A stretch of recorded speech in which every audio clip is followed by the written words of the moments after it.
Blog Talk Radio.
Tonight, Taz Taylor and Ms. Lee Reed. Glad to have you guys on board. Another rain-shortened rain. What word am I looking for? Another rain-hampered weekend, right, Ms. Lee?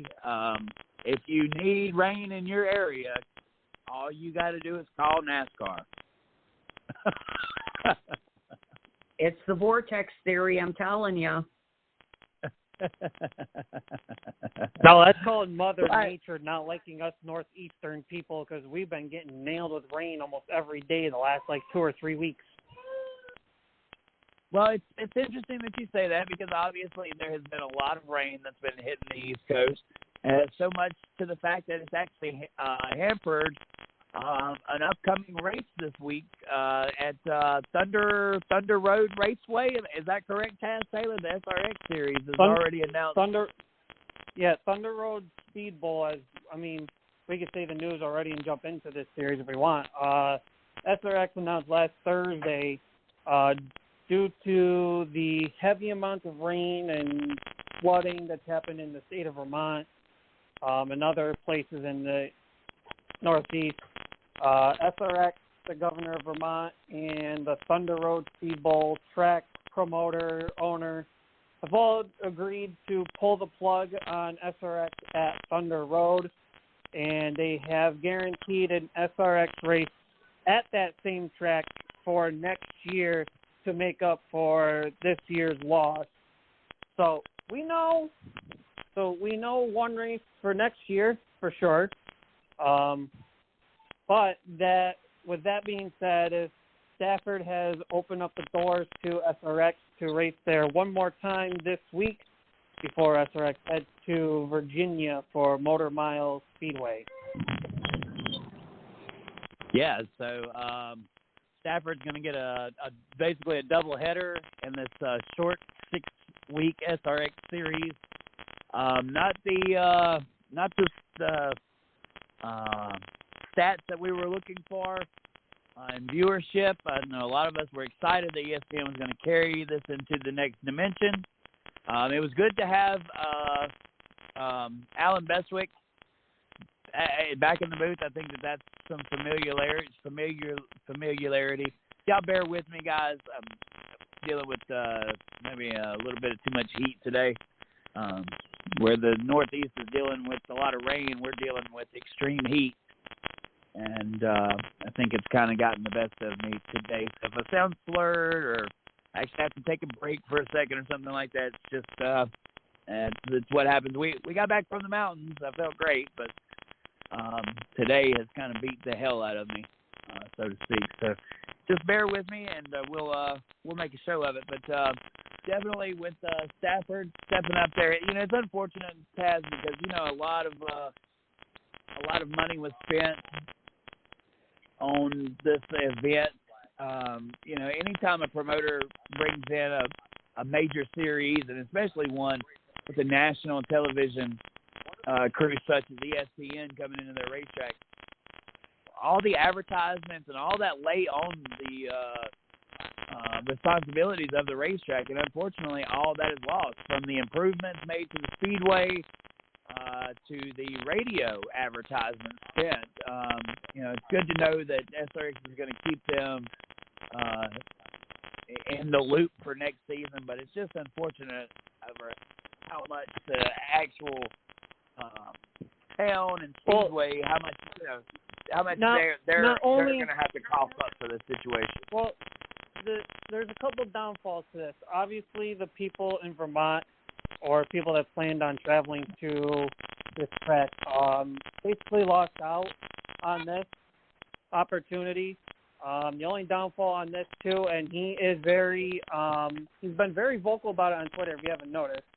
The Godfather, Mr. Moody, he's like I said, he's been vocal about it on Twitter, and he's not entirely pleased. He feels like Vermont got robbed.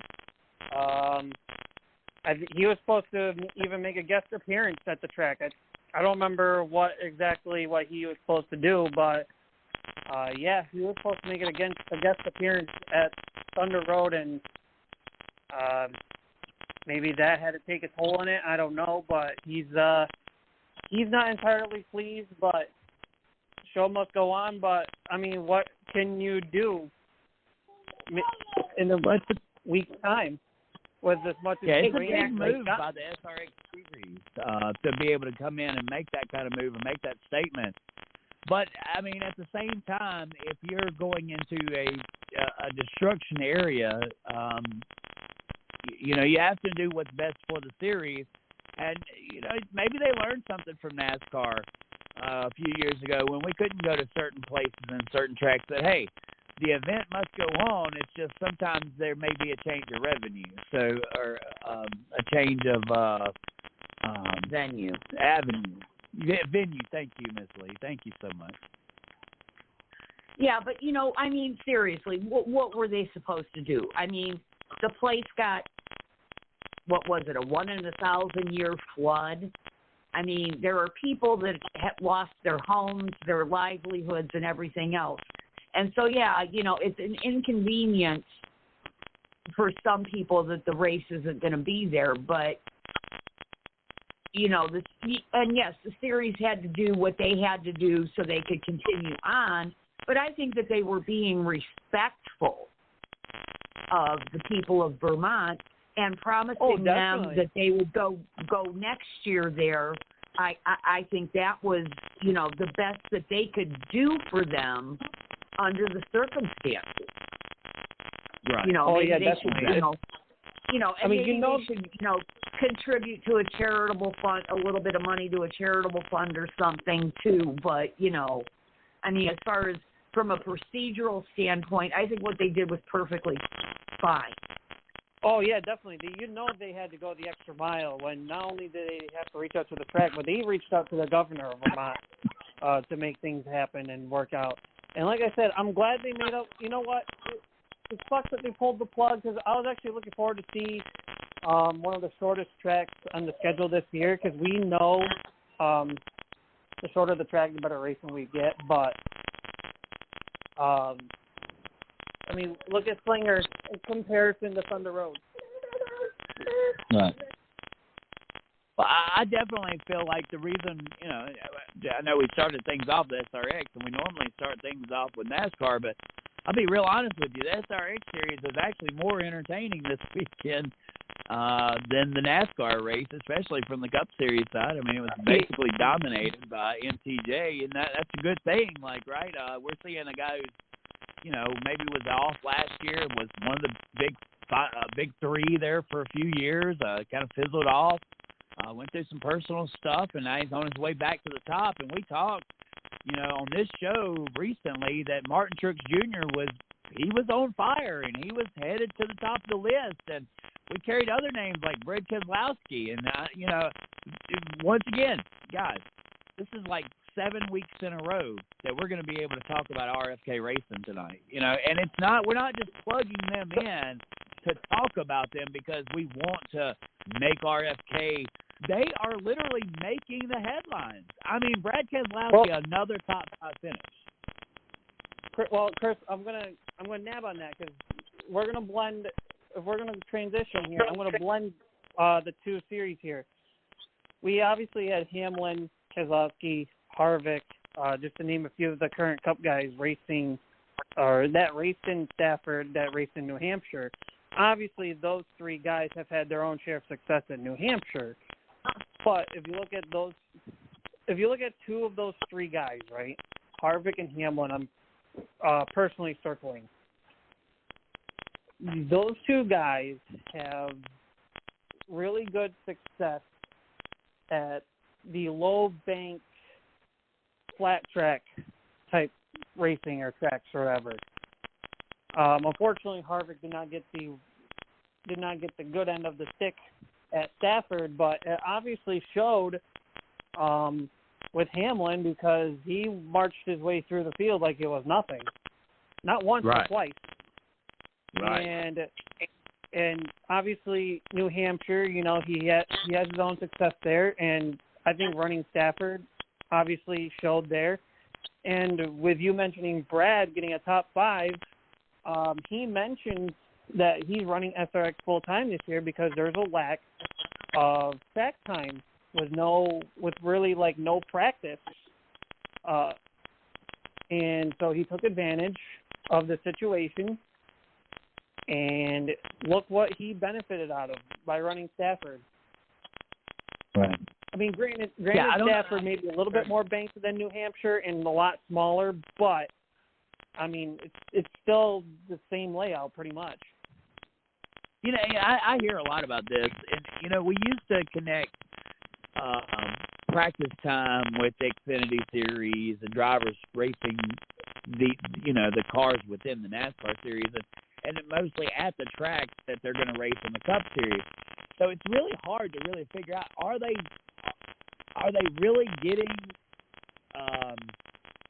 what advantages do they have for running someplace like a Stafford on the same weekend as a Cup race? And honestly, it's just I guess the best thing of it is it's seat time, right?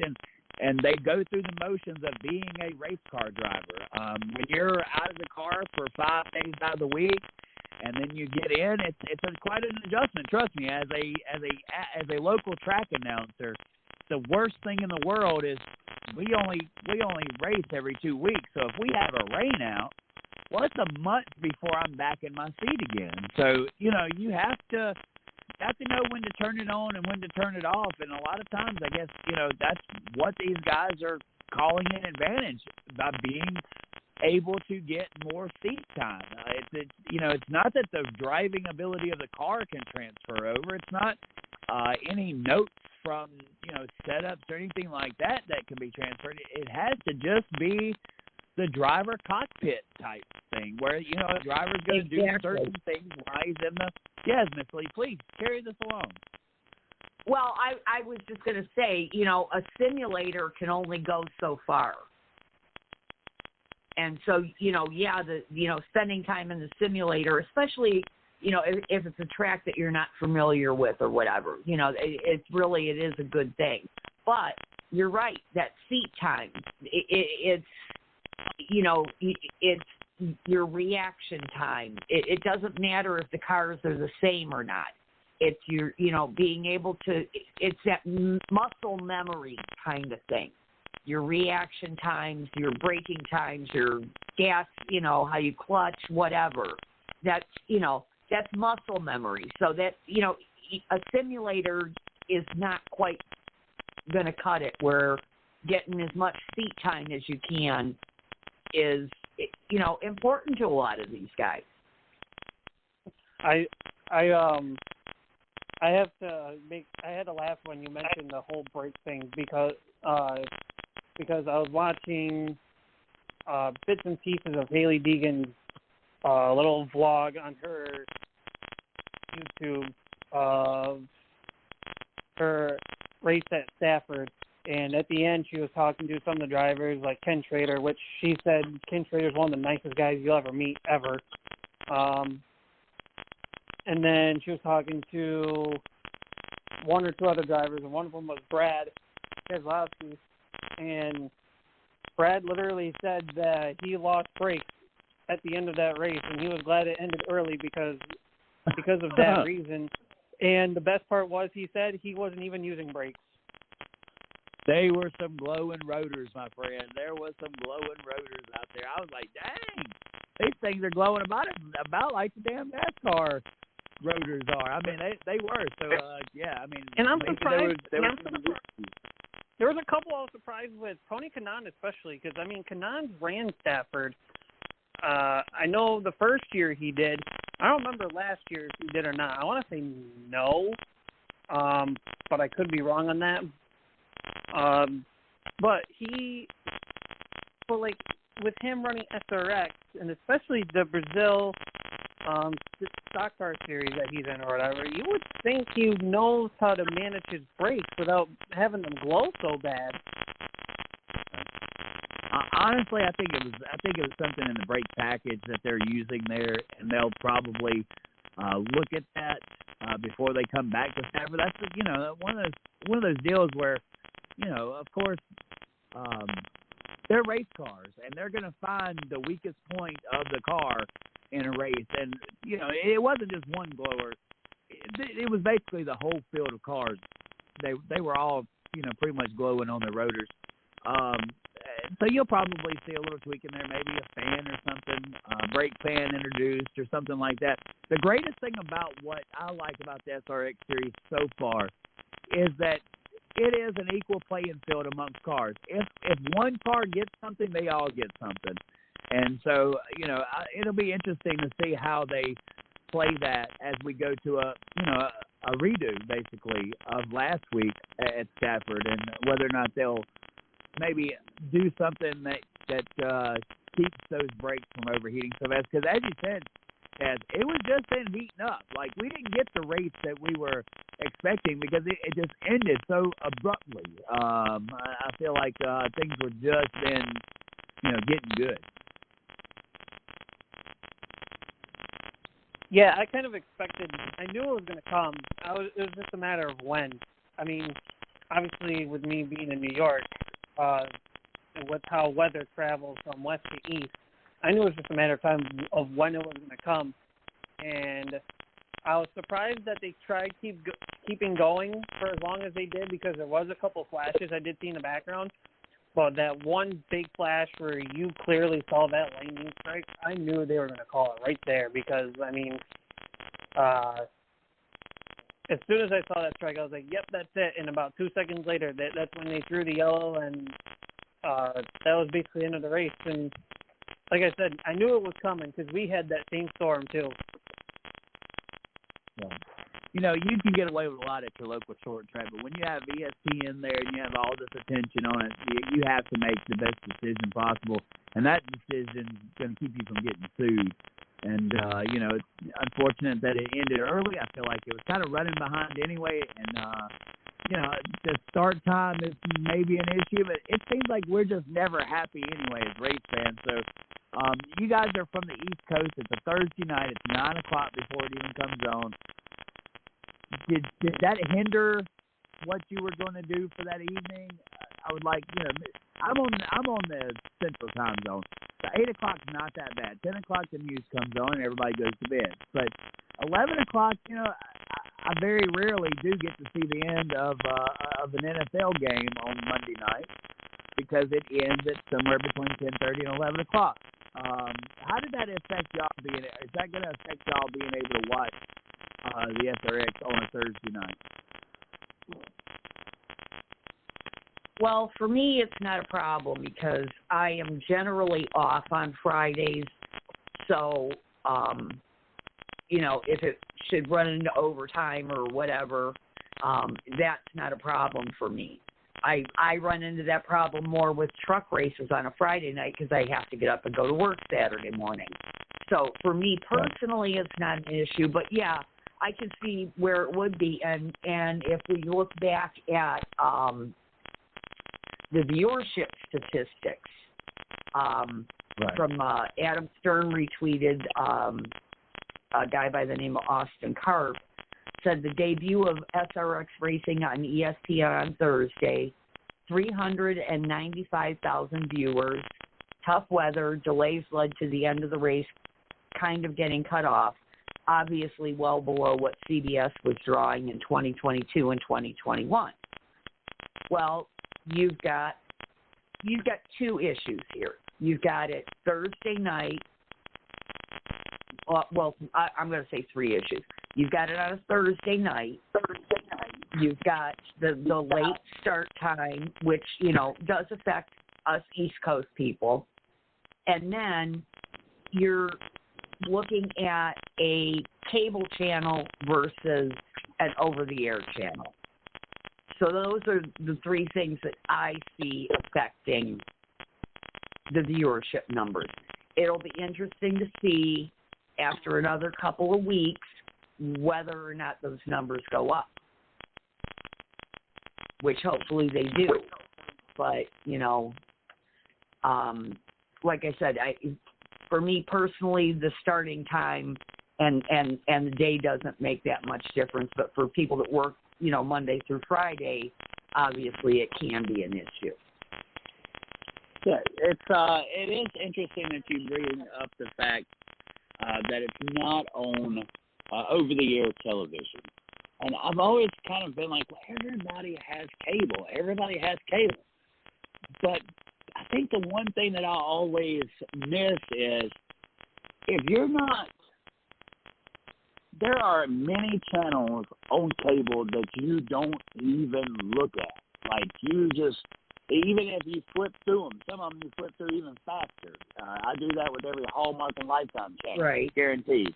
Right. I'm just going to haul ass through that section of stuff because there's nothing there that's going to appease me. There's nothing there. So being on CBS, which is an over-the-air network, there is something more about that I really, it has to be relevant that people tune in more to a privileged station like CBS or ABC, NBC versus an ESPN, right? Because if you're not an ESPN fan, you're not going to be surfing to see what's on ESPN. But if you are looking for your favorite typical show that comes on CBS on a Saturday night, well, you're going to be, maybe you're looking for The Voice or something like that, and then you run across it. I see how it brings in a bigger audience. I've never really understood that with NASCAR because they say, oh, well, it skips around in the channels, and it's the reason why the viewership. Look, I grew up in an age where you didn't know if it was going to be on TBS, TNT, but you found the damn race. But I guess in this day and age where there's so much other things, being put on an ESPN isn't healthy for this type of series. You want the biggest audience, and you're basically secluding yourself to only sports fans when you put it on ESPN. Now, if this is on ABC, I think that we would be looking at it completely different. But since it's on ESPN, let me tell you something. There's a lot of race fans that have boycotted ESPN because of their wokeness. And of course, they don't cover NASCAR. So. Exactly. That and the whole issue with, that went on between them and NASCAR. But let me just share this with you, okay? I don't have cable. I refuse to pay for it, especially today, when you can stream things. So I get Sling. Okay, I use Sling, and I subscribe to Sling Blue, okay, and when Fox has the races, I have to add their sports package so that I can get FX or Fox Sports 2 because of some of the races and some of the stuff being covered on that. Okay. Right. So when NBC picks up the races, I'm okay with Sling, but I also have to have Peacock for some things as well. But then now with SRX being on ESPN for this short 6-week season, I had dropped the sports extra because Fox Sports 2 wasn't necessary anymore. But now I had to pick up Fox Blue or Sling Blue plus Sling Orange so I could get ESPN so I could watch the SRX races. So it's a game. And how many NASCAR fans really want to do that? Right. Everybody complained about. Remember when NBC had the Olympics? Yes. And how NASCAR races were getting punted to CNBC and USA and all kinds of obscure channels. Man, people raised a fit about that. Right. Because if they weren't part of your cable package or your streaming package, whatever it may be, you were out of luck. So, right. You raised a good point, Chris. It would have been.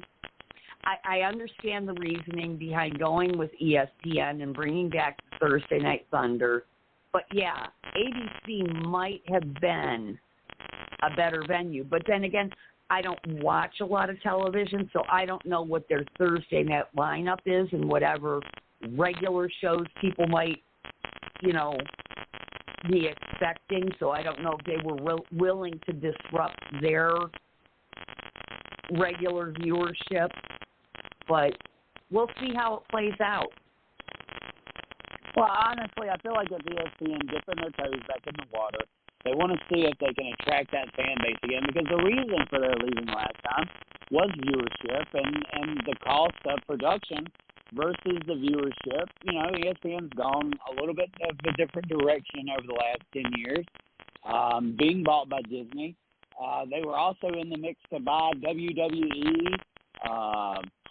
Their name's been kicked around in buying a lot of different venues and sports, including NASCAR. I believe even including NASCAR. As I said, I think that it's just a dipping of the toes to see if they can get the fan base back over that way. I would love to see it on ABC because I really do believe that this series is best fit for over-the-air airwaves. And there's so many, there's like CW and all these others that are free channels. If you're going to go throw it over, like you said, Miss Lee, over on CNBC or a USA, please, let's use one of these other free over-the-air wave channels that, play Gunsmoke all day long. There are other places that you could put this if you're just going to, say, hey, we're going to make sure it's over the airwaves and more accessible to the public. Because as you said, Ms. Lee, some people are just not going to go changing their cable, and I put that in parentheses, cable package or streaming package just for a 6-week race series. Taz, right. What are your thoughts? Unless you're a diehard like me.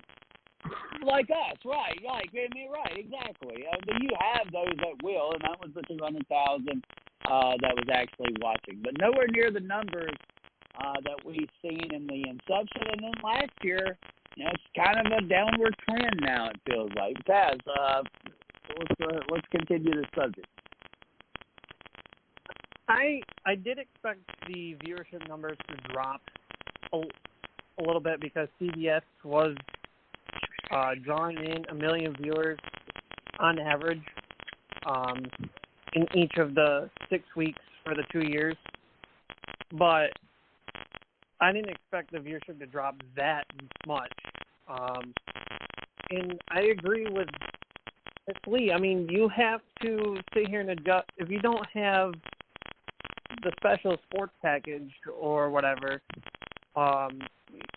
you pretty much have to upgrade your streaming package or cable package, whatever it is, in order to get it. And the thing with ESPN, I'm giving them a shot, and they're at least trying new waters. They had to adjust because of, they did have a 3-year deal with CBS, but when they tried this Thursday Night Thunder out, they had to go somewhere else because CBS told them we can't lose our primetime shows on Thursday night. That was their main struggle. They wanted to keep SRX, but Thursdays were just not going to work. So SRX had to adjust, which CBS understood, and unfortunately it had to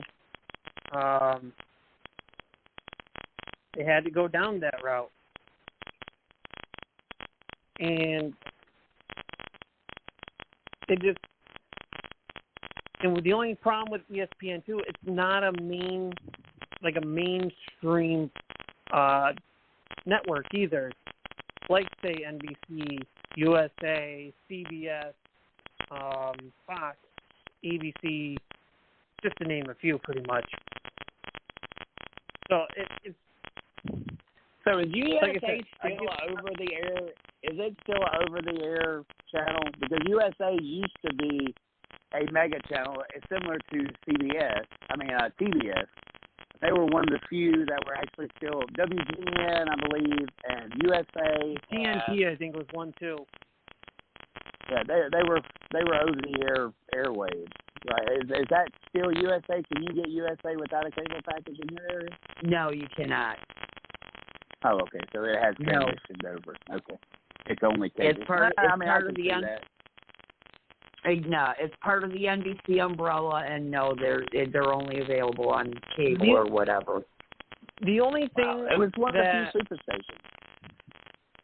The only thing that I have this nitpick with on the streaming services is that when you say, for instance, if you have the Fox Sports app like I do, I can stream anything through Fox as long as it's connected to my TV provider if I don't subscribe to their special package or whatever, which I'm okay with because, I mean, for the most part, really, if I were to watch anything on the Fox deal, I'm pretty much at home anyway, which obviously my internet is connected through the TV deal. But if you say, I have Peacock because there's a few things that I like to watch on there. And what kind of stings with Peacock and NBC is that NBC kind of picks and chooses which cup races are on Peacock. So it kind of stings in that sense. The other one that also stings, I mentioned it in the group chat on Thursday night, is that I tried ESPN Plus. I mean, I picked it up for SRX, but I just wanted to see what it was like. And it doesn't give you all the ESPN stuff. Like, you have to be connected to the TV provider. If you don't have ESPN with your TV provider, then you're pretty much screwed. Which that kind of broke it. So, and you're only getting ESPN Plus content. So if there's something broadcasting on the main ESPN channel, you don't get it. If there's something broadcasting ESPN2, you may or may not. But if it's through ESPN Plus, boom, you got it. ESPN does not have a very good stream package. So they limit you, like, for your baseball, Sunday night baseball and stuff like that. That's not going to be on ESPN Plus. Is that what you're saying? Yeah, say if you want to watch, say, or Braves UFC. take on, if you want to say Braves take on the Yankees and they're broadcasting on the main ESPN network, and you have ESPN Plus, you ain't gonna get it unless you're connected to a TV subscriber. Yeah. Even though you are an that's, ESPN Plus, even though you're an ESPN Plus subscriber. That's garbage. Yeah, more is not always better. More choices does not always lead to the best quality. So, just going to put this out there for you race fans or general public listening along. If you are looking into streaming services, looking into your fine details before you just say, hey, I want to get it. I mean, I looked into details, but apparently I didn't look enough. Yeah, I think my cable bill is somewhere around $250 a month. But I have a phone, I have internet, and I have all the cable package that I need. And that's the sports package, and I don't have any movie packages or nothing like that, but just more than basic cable. I've got like 400-something channels, I guess, to pick from. Best cable that I can get in this area. But, I mean, that's $250 is a lot of people's light bill these days. My light bill, I wish, was $250, but I mean, that's a lot of money. It really is, and I don't see. But by the time you get this streaming service and that streaming service, I mean, I get Peacock for free because I have Comcast, Xfinity. So that's one of them. But we also have Amazon. We've got Flow Racing. I think Hulu. So. We're caught in the streaming mess as well, y'all. Don't let me lie to you. Well, see, that's why I won't pay for cable, because I can get everything that I want or need either free or through a streaming service. And so, like I mentioned to Kaz Thursday night, you can there's ESPN's available on Fubo, Philo, Sling. There might be others out there, but I've just settled on Sling because that's what works best for me as far as being able to switch back and forth between packages for the, right. The different parts of the racing season. Yeah, you're definitely a Slinger. You remember the Sling commercials? When they first come out, they were Slingers. Remember? Y'all remember that? Yeah. Yep. Oh goodness! But I mean, it worked for them. They became one of the bigger streaming services. So good marketing. I think Taz Taylor has somehow gotten logged out of the. Okay, there we go. All right, welcome back. The other thing I want to point out with the viewership too, if you really think about it, is if there are people that share streaming logins or whatever, and you are able to stream the same thing on multiple devices or screens, that could be a problem there too. I don't know if that's really a huge drop or a huge reason of the drop. I want to say that's probably minor, probably very minor.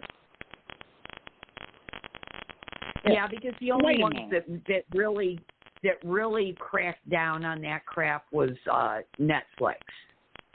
I mean, they were the first. They probably won't be the last, but at least for this point in time right now, it's not that big of a deal with some of the other streaming services. So, I know that may or may not be a factor.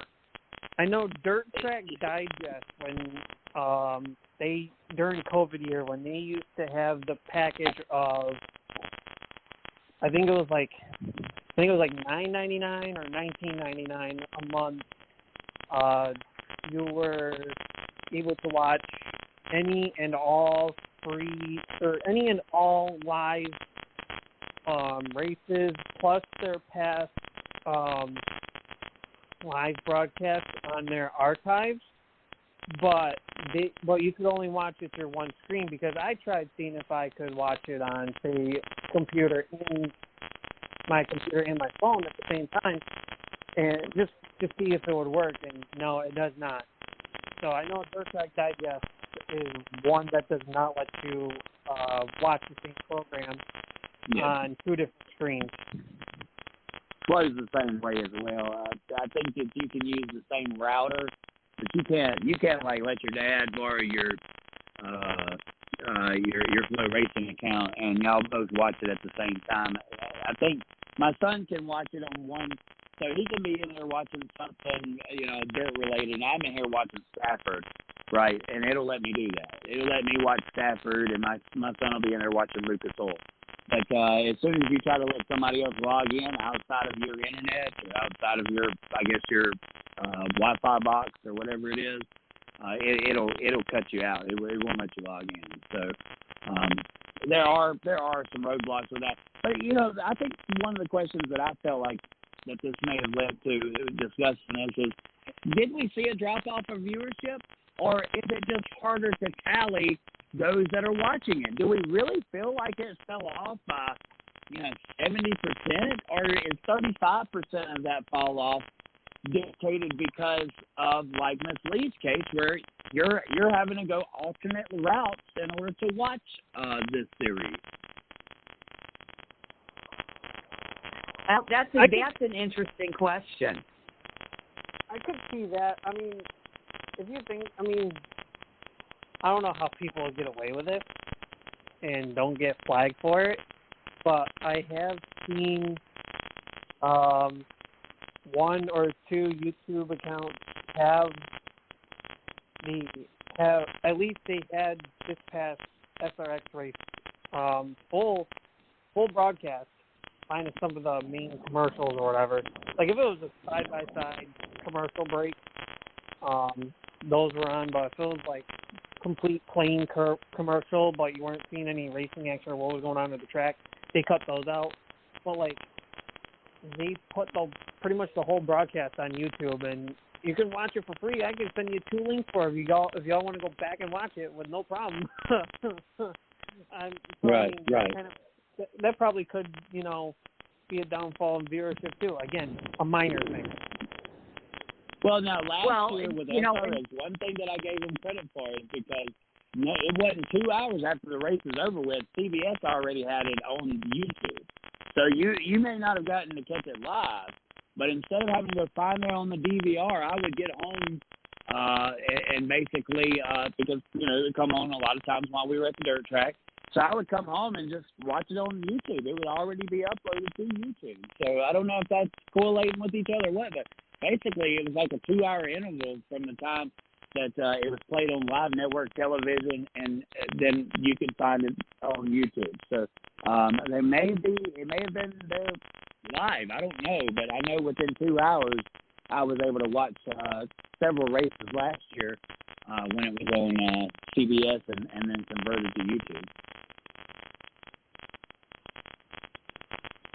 Okay.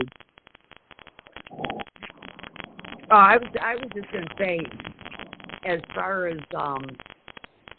being able to log in on different devices, I know I can have both my TVs and my computer, all three, on different races, whether it's all from Sling or not. But I also use a VPN, so my IP address is masked. So I don't know if that makes any difference as far as, when people want to share their accounts or not, but just throwing it out there. Right. Yeah. So it wasn't just SRX series this week that set the road on fire. It was definitely a Monday race at New Hampshire, where Martin Truex Jr. led 200 and something laps. It was quite the snooze fest. There was action on the racetrack, and as a matter of fact, one of the guys that could actually may have been a challenger for Martin Truex Jr., though it's really hard to say if there ever really was a challenger, was Eric Amarola, and we talked about him in our show last week about maybe being a potential contender for this upcoming race. He was definitely a contender, guys. What is it that Stuart Haas has here at this racetrack or does it just fit the style of Eric Almirola? You know, how do we fit in that to the downfall and the basic fall off that we've seen from SHR? Why is this track so important? So I kind of want to get on you on that one because we obviously in the last few years have seen how Eric Almirola races at New Hampshire, not only with the win that he had 2 years ago, but obviously where he was running up front here. Yesterday afternoon, Kevin Harvick, as I mentioned earlier, something with low bank track. He's got it going for him. Another one you can pretty much say, and unfortunately didn't have as good of a finish as I thought he would, is Ryan Preece.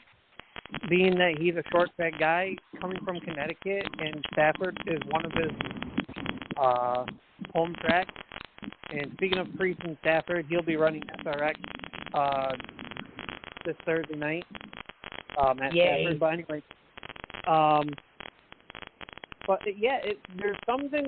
So I'm thinking that at least between those three drivers, they're sharing some notes somewhere. Obviously to an extent, because obviously each driver wants to go for the win. And while we're talking about SHR, I saw a NASCAR YouTuber interview Kevin Harvick post race, and he was saying how the 10 car, the teammate, broke one of his tires and went into the wall. What was your thoughts on that? And Kevin Harvick's comment was that's good, and he walked away, just unprovoked. And I'm like, wow, Harvick really knows where he stands on this. But, wow. Like I said, it didn't seem Kevin Harvick-esque, in my opinion, but I found it kind of funny. Right. Yeah, so what SHR obviously has something here in their notebooks that helps them run well at this track, and, it's, I guess maybe there's some correlation between this track and Phoenix. I'm not sure. It is a smaller track, so maybe some of that data rolls over. If they somehow find a car in contention at Phoenix, I doubt that's possible. But definitely it was good to see SHR make some improvements and have a good run. I believe Chase Briscoe wound up in the top 10 along with Kevin Harvick, and I believe Eric Almirola would have had a top 10 finish, probably a top 5 finish had he not ran into issues. It seems that Penske, Ford once again just doesn't have their stuff together this year. Outside of Front Row Motorsports and RFK, I mean, look. Well, I mean, if you risen to the top. if you looked at yesterday's race, I noticed for a good majority of it, it was basically Ford versus Toyota versus Kyle Larson. That was pretty much the race. Obviously, your Toyotas was basically JGR of Bell, Hamlin, Truex, and then your Fords were, as you mentioned, Chris, Blaney, Logano, the two Penske cars. You mentioned Front Row because of McDowell, who was up there for a good part of that. RFK towards the end of Brad Keselowski. Chris Buescher luckily avoided the Alex Bowman incident. And I'll give props to Bowman. He saved that car from having a giant disaster.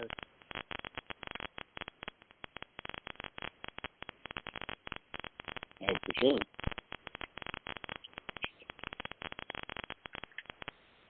I didn't see the race because I was at work, so I don't have a lot to add.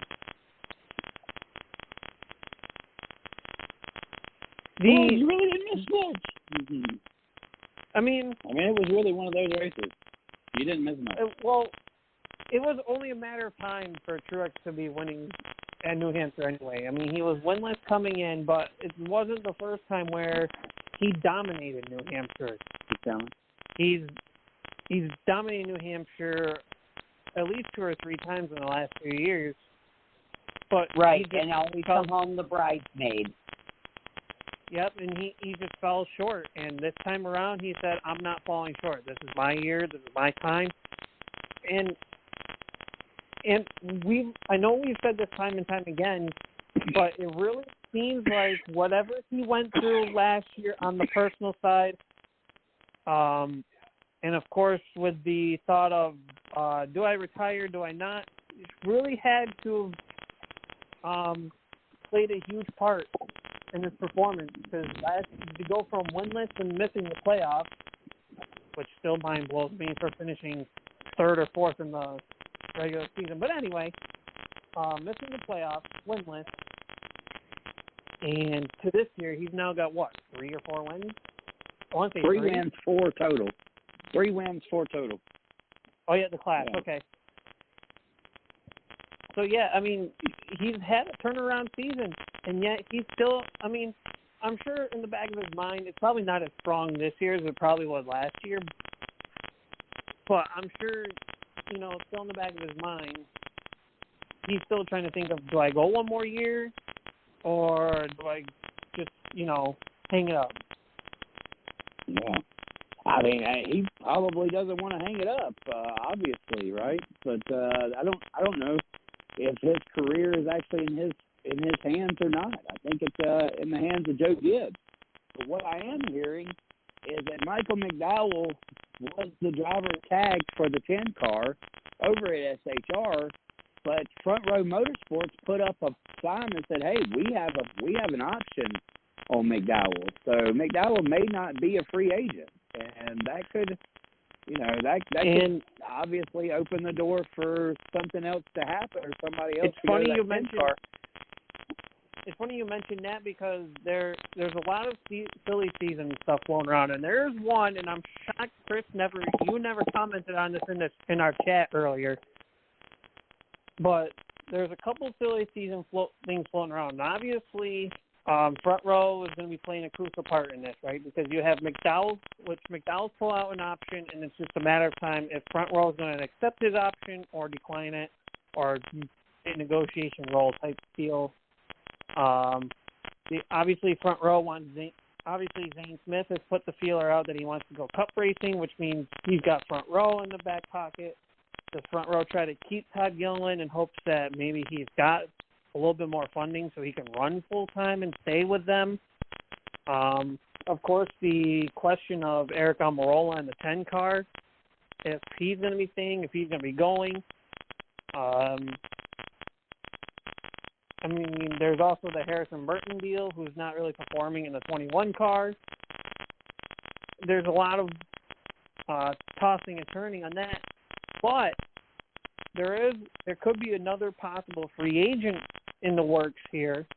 And the reason why I say possible is because nothing's set in stone yet, but Shane Van Gisbergen, your winner from the Chicago Street Course, has put out a feeler that he may be interested in running NASCAR full-time next year. And there have been talks that this season of supercars that he's running could be his last, if he chooses to run NASCAR Cup Series. Nothing's been set in stone yet. Obviously, he has discussions between him and his supercars. Team owner have not come into full circle just yet. And right. his Well, supercars team owner, and the supercars team owner is not going to hold him back if he will so to do that. Yeah, but if you hired him, Taz, would you put him directly in a cup car, or would you not send him through the minor leagues just like every other driver has to go to? How do you believe that this guy is just capable of jumping into a 40-race season, 36 races in 40 weeks, and is able to contend on an everyday basis? I mean, sure, he'll be good in some places, road course, maybe a street course, but this guy has zero experience racing an oval. How do we expect that he would be some glorified free agent just because he come in and run and won a road course race? It's not the first time that a road course ringer has lit the world on fire because they were really good at a road course, right? But what do these guys do the moment they get a chance to go out onto the oval? They suck. Christian Filippotti, Dario Franchitti, the list just goes on. Sam Hornick, it took him years, man. Sam Hornick, it took him years, okay? Marcus Ambrose didn't just go cup racing. So, I mean, what SVG did, I think he toots his own horn a little bit too much. If he really honestly believes, you want an embarrassment tour? You want Jimmy Johnson 2.0? Go over and put him into a full-time cup car and see how many seconds off pace he is when he gets to a place like New Hampshire or like Gateway or even, Pocono, for crying out loud. What are your thoughts on that? Because I think that opened up a can of worms, Taz.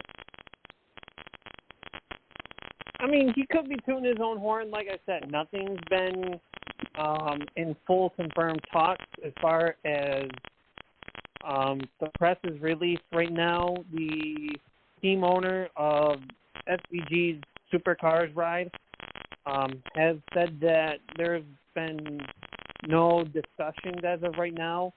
Obviously, the owner has said that should SVG want to run Cup full time, he's not going to hold him back. SVG has put out a feeler saying that he may want to, but he may not. Again, nothing's been set in stone, but you have to put that into consideration that there could be possibly another free agent in this work, which makes you sit here and think, where could he go? Should he be declaring running full time for the NASCAR Cup Series? Because you have to sit here and think, could Trackhouse take that Project 91 and make it a full time ride? Only problem is it's an open car, it's not a charter, and they're gonna try to go for a charter. Now I bring charters into this factor because BJ McLeod's team, there is a rule that NASCAR has. If you finish like in the bottom three of the owner's points or something like that for 3 straight seasons, you could lose. NASCAR could potentially buy your charter because, I mean, you didn't hold your own wager to that. And the one team that's right now struggling to do that is BJ McLeod's team, which that could be, say, Trackhouse's way of getting a charter.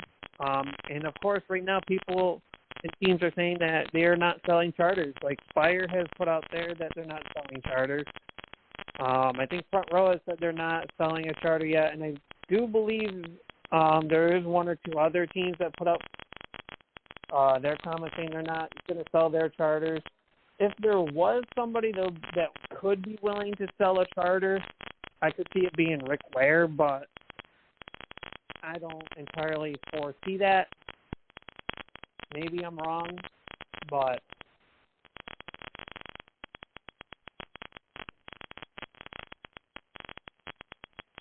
I wouldn't put him in a cup car.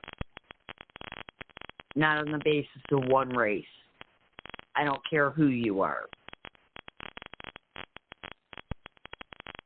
I could maybe see, like, say, for instance, if SVG wanted to run Cup full-time, say not next year, but maybe in 2 years, I could see someone like Trackhouse try to grab him and put him in, like, maybe not only road courses or street courses, but maybe grab him for an oval race, whether it's a short track, super speedway. Shoot, go for the Daytona 500. Why not? You know, if these guys can figure out that they can add a road course crazy guy from Spain or from New Zealand or from Australia, you're going to see a lot of open cars during your road course races, and I think that's a good move, right? I mean, there's nothing that pays better than first. So, you know, if you've got a guy that's in an open car that can literally go out there and maybe teach these country boys something, I could see teams taking that risk, right? And seeing, a different strategy being played at these certain road course races as the car fits better to, being able to bring in somebody to get seat time. But putting SVG as a full-time driver next year in the Cup Series, it would be a disaster. And I think that we could all agree with that at this table.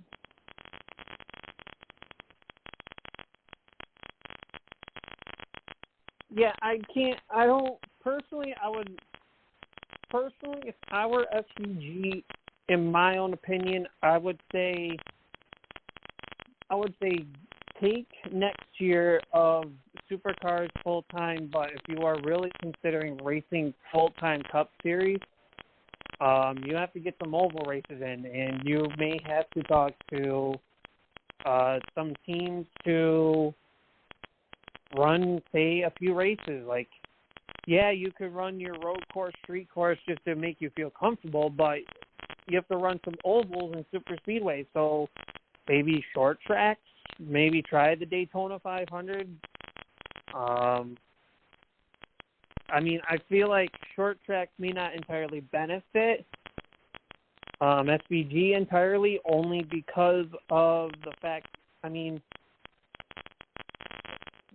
we've seen with SRX that guys that are primarily road course, street course racers do tend to run pretty decently or pretty well at running short tracks because of car control. There's not a lot of straightaway speed. Look at Marco Andretti, Helio Castroneves, just to name a couple. So, if I were SVG, I would try a couple races on at least the Daytona 500 and maybe a couple of the your typical cookie cutter mile and a half tracks, because that's where you're gonna sit there and really feel like, is this really what you want to do? Yeah, you know what SVG should have done? He should have signed up for the SRX series this year. That would have given him a more experience and a better upper hand at maybe trying some of this oval racing. But when I say trying some of this oval racing, I am not going to sit here and believe that a Cup owner is going to risk his franchise. Red Bull would have to be paying a whole lot of money, and it's not going to work at Trackhouse because they just signed a multi-year deal with Busch. And you're not going to have Busch and Red Bull in the same stable. And you notice that Red Bull did not have any sponsorship of his car at Chicago. Red Bull stepped away from NASCAR. Red Bull stepped away from NASCAR. They're not going to be quick to jump in just because SVG's going there. But, Right, and so that the money has to be behind this as well, and I just don't see. There's too many other Cup drivers that are well invested that you take your chance on. Michael McDowell, for crying out loud. I'm sure whatever he's making over at Front Row Motorsports is pennies compared to what Martin Truex Jr.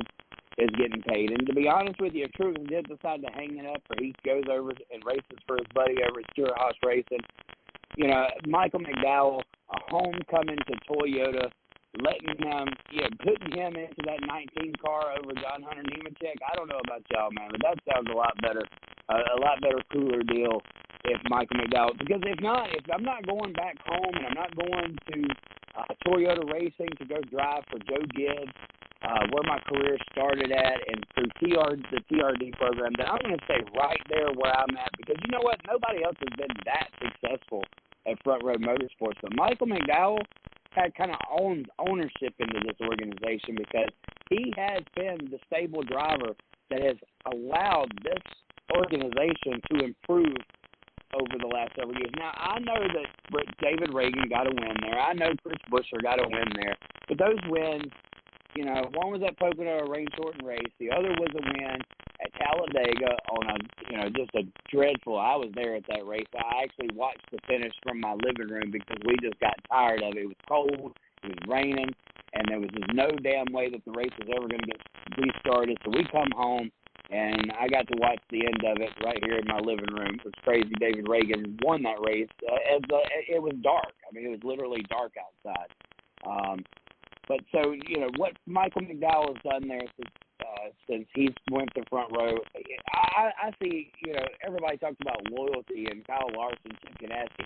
I mean, there's got to be some loyalty between McDowell and front row motorsports, especially knowing Bob Jenkins and Doug Yates. They take pride into having a guy like Michael McDowell in their organization.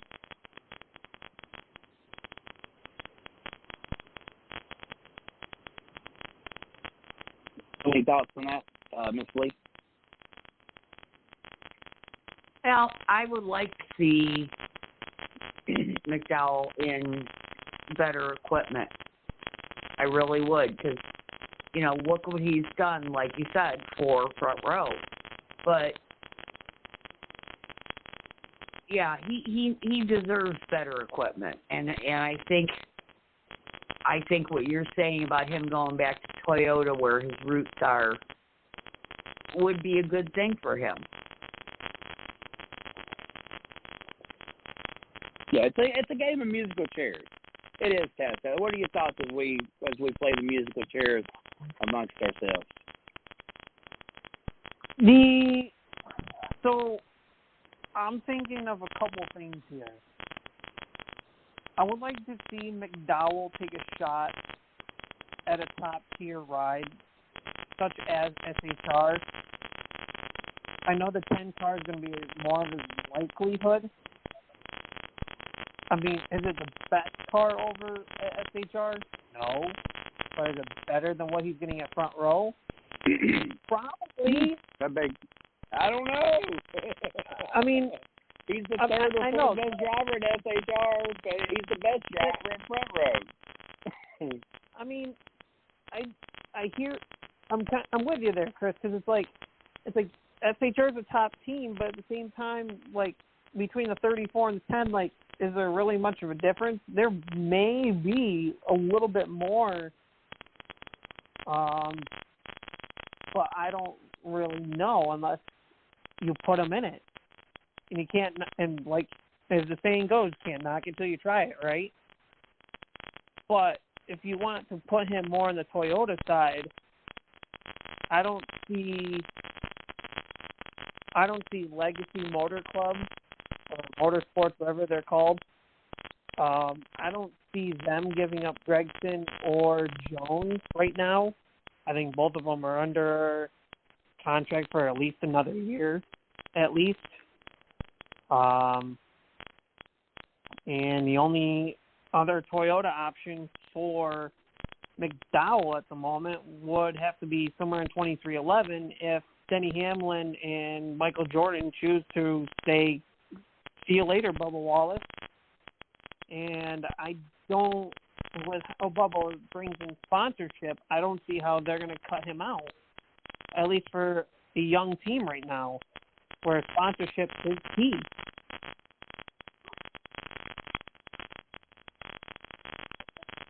And unless Truex decides to retire, I don't see McDowell scoring a ride over at JGR because, yeah, there's the Denny Hamlin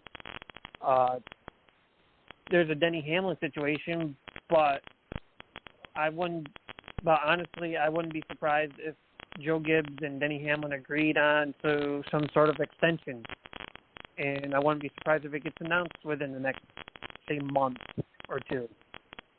Well, that's a big question mark right there with Denny Hamlin and Joe Gibbs and what's going to happen. It's also very apparent that 2311 is not as strong of an organization this year as what they were last year, even though Bubba's had a really good run there for a few weeks, probably the best runs that he's had in his entire career. Here's Kyle Busch over there at RCR, 3 wins, Tyler Reddick 0. It wasn't. Does he have 1 win? Tyler's got a win. Does Tyler have a win? He does have a win, doesn't he? Yeah, it's I know Coda he won for sure. I don't remember if he's won anything else since. I want to say no. Okay, yeah, okay. So he has one win. Okay, all right, that's okay. All right. But my argument is, 2311 hasn't been lighting the world on fire. And Denny Hamlin, there's big questions there with, FedEx. And he doesn't want to go out like Jimmy did with change of sponsor in the 11. If FedEx leaves, he's going to go to 2311. Bubba Wallace is the big question mark, guys. And by the talk of Denny Hamlin, there's no more trying to motivate Bubba to be better than what he is. Bubba is who he is. And I think that Michael Jordan and Denny Hamlin realize that he's never going to be a superstar. He's been given the equipment for 3 years. This is his third season. So he's been given the equipment needed to become a superstar, and he's yet to find that. So Bubba is still Bubba. So there could be a change at 2311. Man, when you're building a $16 million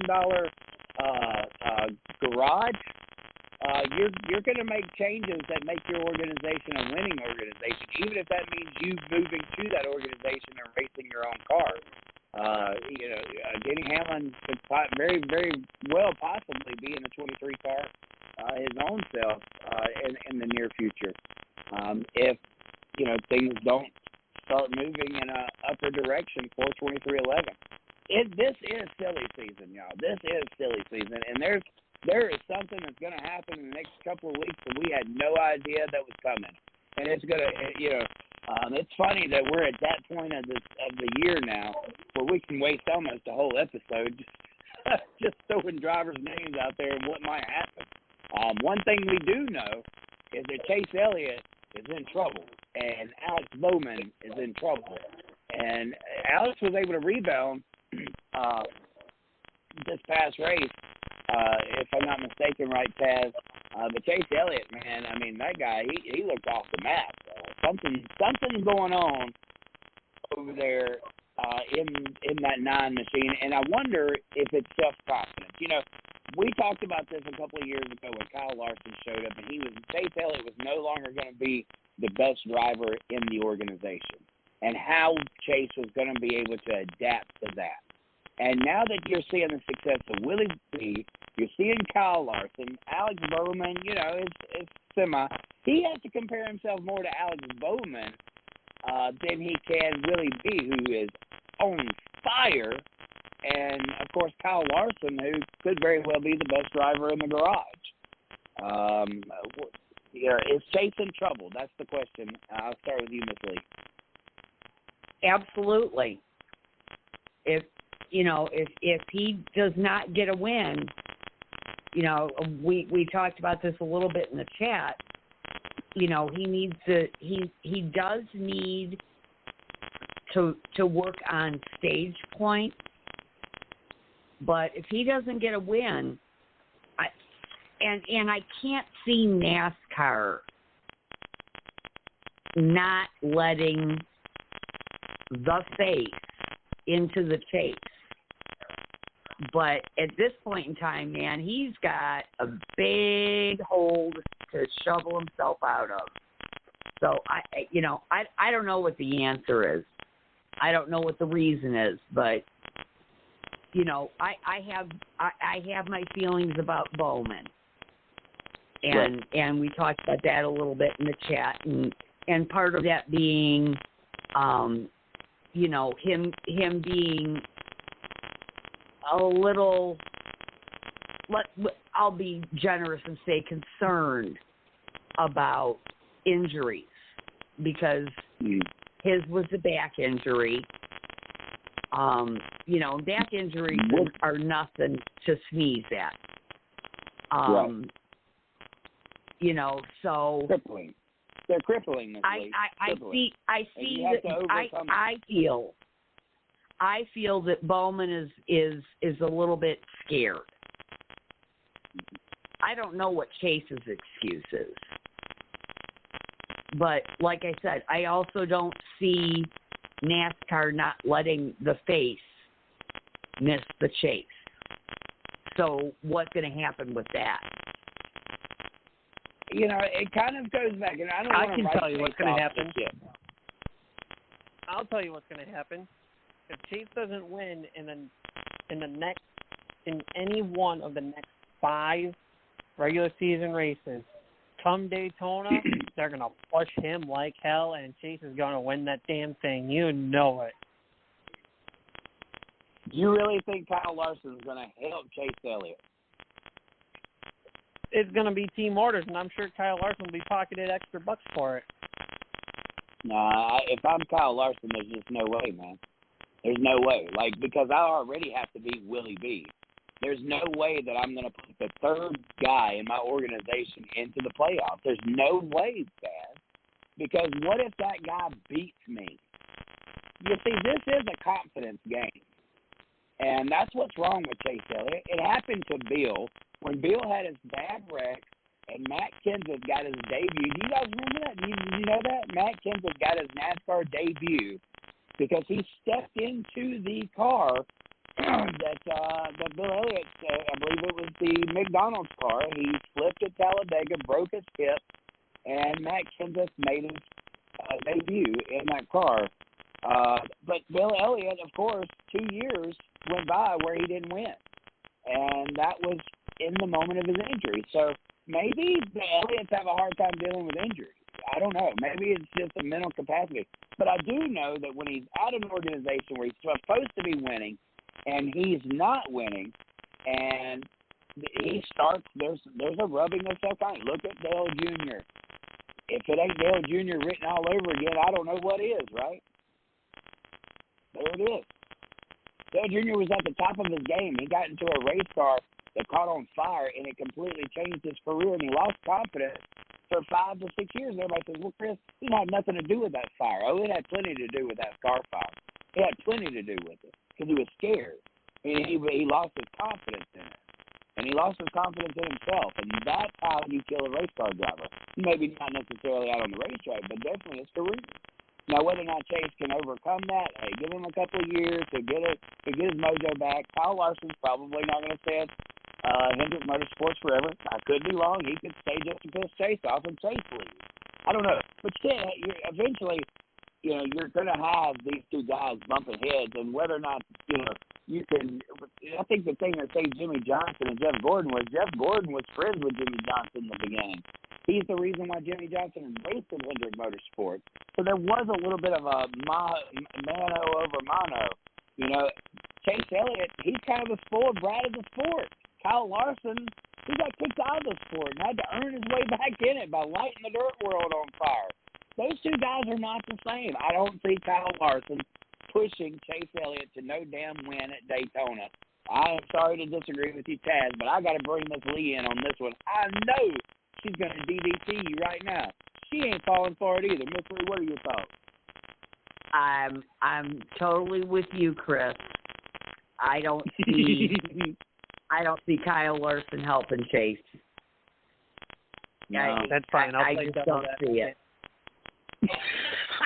Look, he's on the map. He's tapping out. Taz, don't tap out. No, I played devil's advocate because I said Chase Elliott's going to get pushed to Daytona if he don't win any one of his 5 races.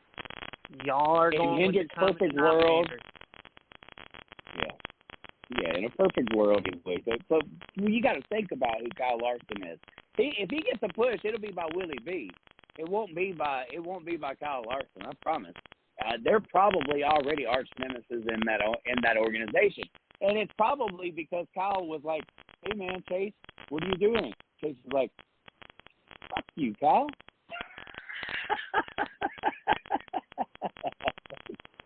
And there's where a rivalry starts. It happens all the time. I hate it when two best friends go to a racetrack and start racing each other. You know what's guaranteed before the year's over with? They ain't friends no more.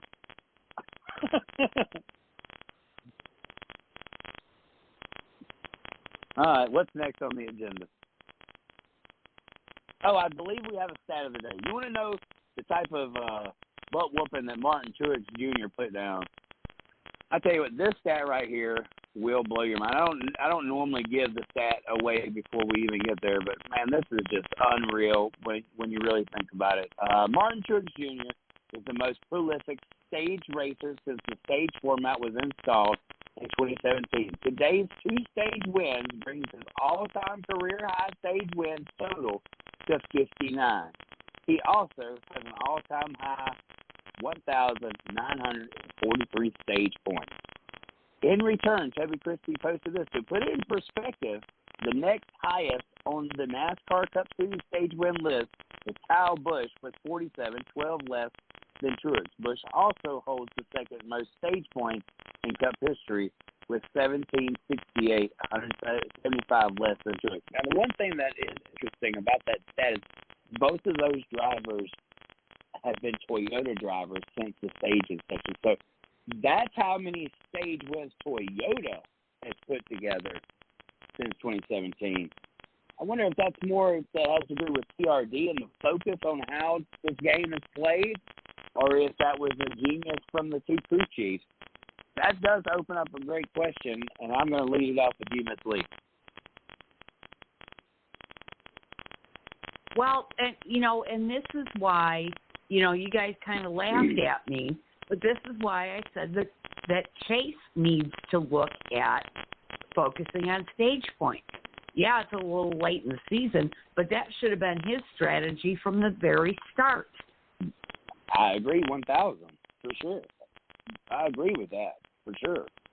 He should. So whether it was a TRD thing or a JGR thing, either way.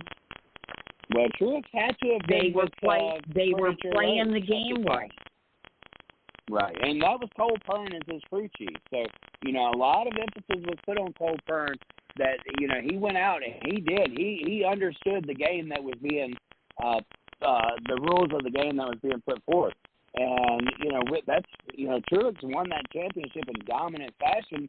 And it was the stage wins that carried him over each side of the playoffs. I think that was in that moment, even in this show, that we realized how important those stage points really were. Like, I remember that coming to Jesus, where it was like, wow, these stage points have literally put Martin Truex in a completely different area code. Do you remember that, Taz? I think you've been along with this ride long enough to remember that, correct? I'm trying to think. I think so. Yeah, man. I mean, but if not, it was Jason, man. But either way, that's just crazy perspective to think that these 2 drivers have accumulated for over 3,000 stage wins in the last, 6 years. So, unreal. Like, Toyota has basically dominated the game, but not necessarily have they dominated in the win category. They've had the stage wins, but not, maybe not capitalized completely on the big win. But I'd like to see those totals put in perspective since 2017 versus other manufacturers. But a very interesting stat, and Ms. Lee, I agree with you 1,000%. That's exactly what Chase needs to do. They're trying to hit a home run. We're thinking you just need to get on base. You can accumulate 50-plus points a race if you just play the stage strategy. And if you wind up 13th or 14th, that's great if you wind up somewhere in the top 15, because you definitely have a car capable of finishing in the top 15. But it's very important. If you got 2 stage wins and you finish 15th, then you've got basically points as a 5th-place finisher. And I think that's the important game that they're missing over here. They're swinging for the fences. They're wanting the home run. And maybe he'll get that at Watkins Glen or somewhere. But I promise you, these other racers know how good Chase is there. They're not going to help him get there. I think there is 2 races that do favor Chase, and I'm looking specifically at the road courses, which is Indianapolis and Watkins Glen. Daytona, he's not the strongest super speedway racer, although there was the Atlanta deal, but different super speedway versus a Daytona, Talladega type thing.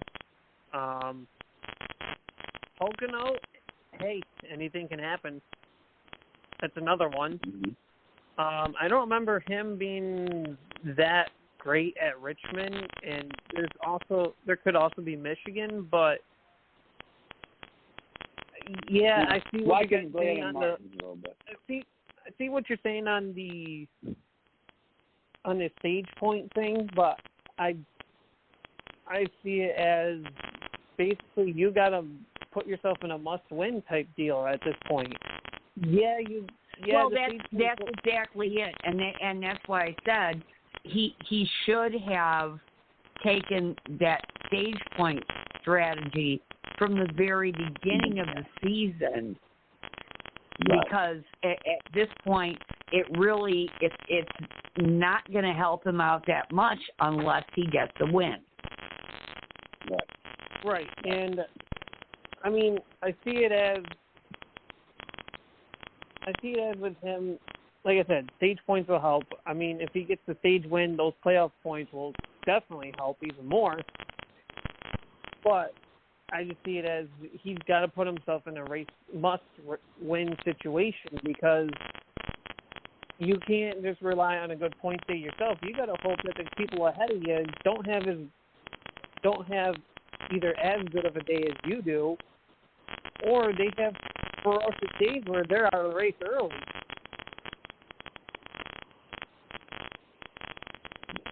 Well, either way, without those stage wins, if Chase even gets in the playoffs, he's not going to be a threat because he doesn't have enough behind him to get him to the next stages, unless the guy just comes in and lights the world on fire. And somebody with confidence issues, that's just not going to happen. Maybe he gets a win, but he's not going to turn everything around in the blink of an eye. Now that I've said that, of course, Chase Elliott will go on and win the championship, and I'm going to put my bet in on DraftKings in just a few minutes. Because I obviously I have that Jeep's power, so Chase Elliott will go on and win the championship this year just because I said that. But no, I just don't see it happening, guys. And back to the Truex thing, wow, how many stage points? That's how valuable it is. Of course, it's only won him one championship, but it's something that he's working on again this year, and that strategy could very well lead him into another championship as we sit here and question what his plans are for next season. That is unreal, the times that we live in right now. And once again, another week with nothing but storylines, right? I mean, NASCAR is doing one darn thing good, and that's keeping the storylines hot.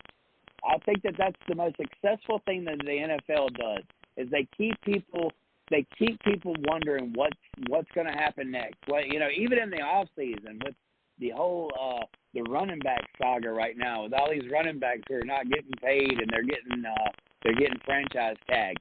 That's the story right now, but it's still a story. And NASCAR's been really good over the last few years of keeping the story going week in, week out. There's so much that we can talk about because of where racing is and what's going on in it right now. They complain about not having off weeks, but yet, it's really the momentum that gets you through, and you don't have an NFL season where you have 2 weeks off and no NFL games. No, there's always something playing, and I think NASCAR gets it, and that's kind of how we've got this momentum and storylines week in, week out. We have something cool to really talk about and bring to the table. Absolutely. Even if it's silly season speculation, there is always something to talk about. No. One thing we have not talked about was the Xfinity race. I was, of course, on vacation. I was in the mountains. I don't really remember two laps of it. The TV was absolutely terrible. It was fuzzy. I couldn't really see the cars. And I think I eventually just left the hotel room and went and found something to do. So I didn't really watch the Xfinity race. I do believe that John Hunter Nemechek was the winner. Were you guys able to watch that, or did you both miss it as well? Yeah, I didn't catch much of it, but I have to share a funny, because John Hunter Nemechek won the week before, and he was interviewed on Race Hub. And as they concluded the interview, John Hunter said Well, maybe I'll see y'all next week when I win at New Hampshire. And what did he do? Oh, wow. He won at New Hampshire. Wow. So that's how confident he was going in. That's pretty cool. And by the way, he said the next time he'll be on Race Hub is Pocono, so we'll see what happens. No.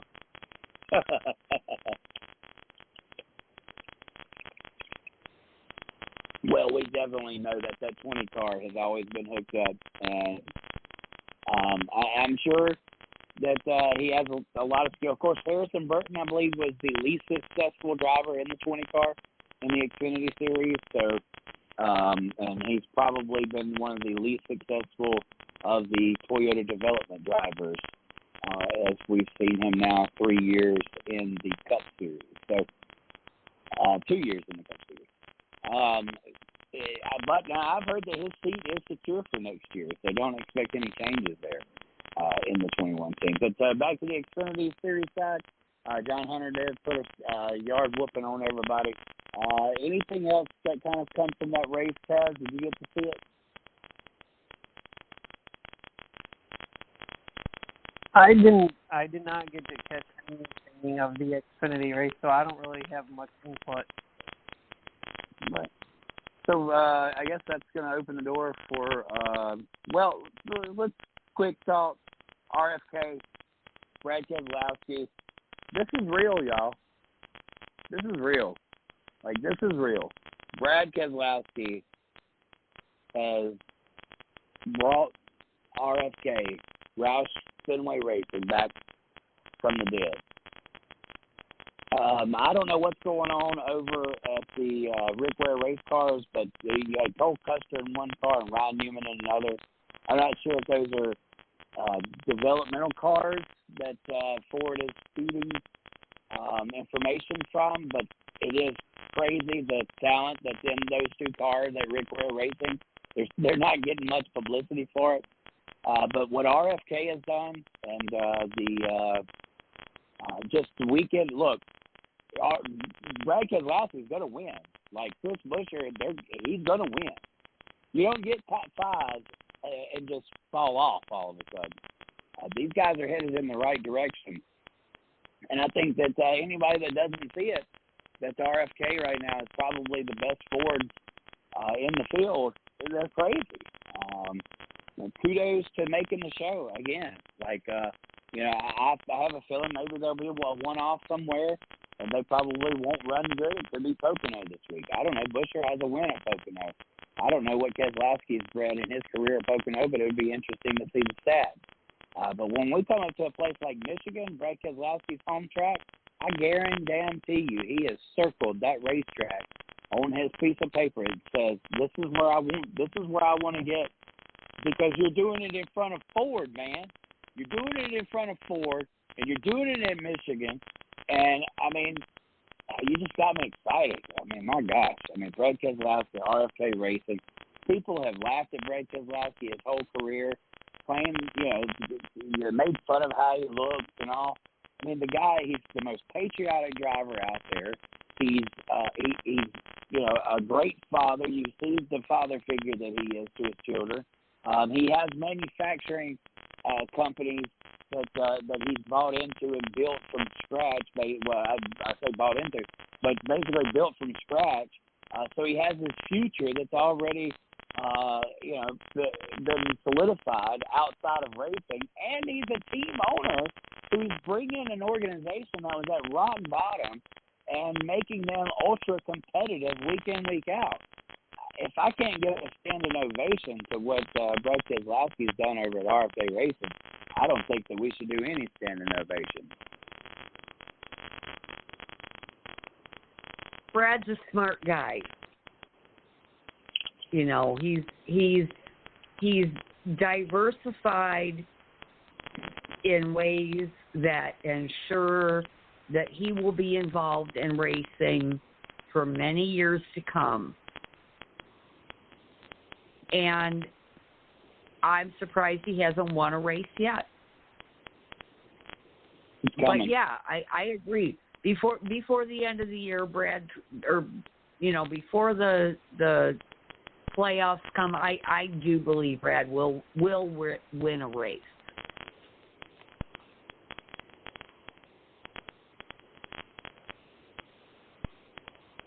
And he has definitely elevated RFK, and I think he was a good addition. He's a good teammate for Chris Buescher. I've always liked Chris Buescher. I've admired him from his Xfinity days, and I think that he and Brad work very well together. I agree. Yes. Any comments? I think with RFK, they're obviously going in the right direction. I think Brad is doing better as an owner this time around versus when he had his own truck team. I think Roush has pretty much given him kind of the foundation. Didn't really say give him keys to the entire organization, but kind of got his feet wet, given him a good direction to point in.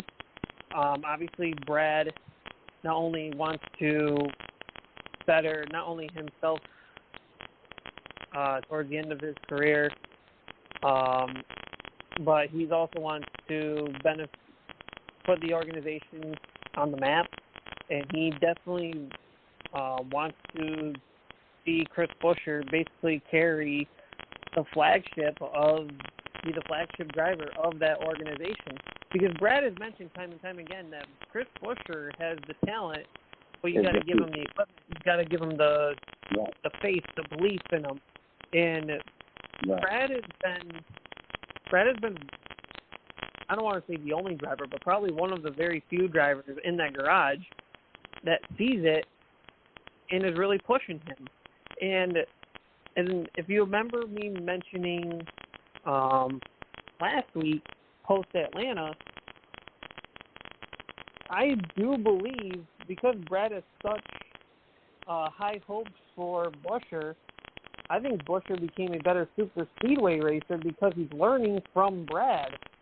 I mean, I've said time and time again in super speedway races, Brad is a guy that shows up to those playing. He is playing chess in a checkers game, and you can't say I'm wrong because look at the success he's had at super speedway racing. Right. He's won at Daytona. He's won at Talladega. He's been knocking on the door being the winningest. He's been knocking on the door being the winningest driver ever at Talladega. So let that sink in. One more win away, and he has topped Dale Earnhardt and Dale Jr.'s record. That's unreal. And I'm just going to throw this into the mix. Look at what Brad did for Joey Logano. Amen, Miss Lee. He advocated to get Joey at Penske, and he worked with him. And look what's happened to Joey since he left JGR. And Logano, and now that Brad's left Penske, Logano is the flagship guy of Penske now instead of Brad. Right. So Brad helped groom him for that position. So what does that tell you about Brad and what his vision is for racing, for NASCAR in general? So Brad's forward thinking in investing in RFK, like I said, it positions him for a great future going forward with the sport. And he is a great mentor.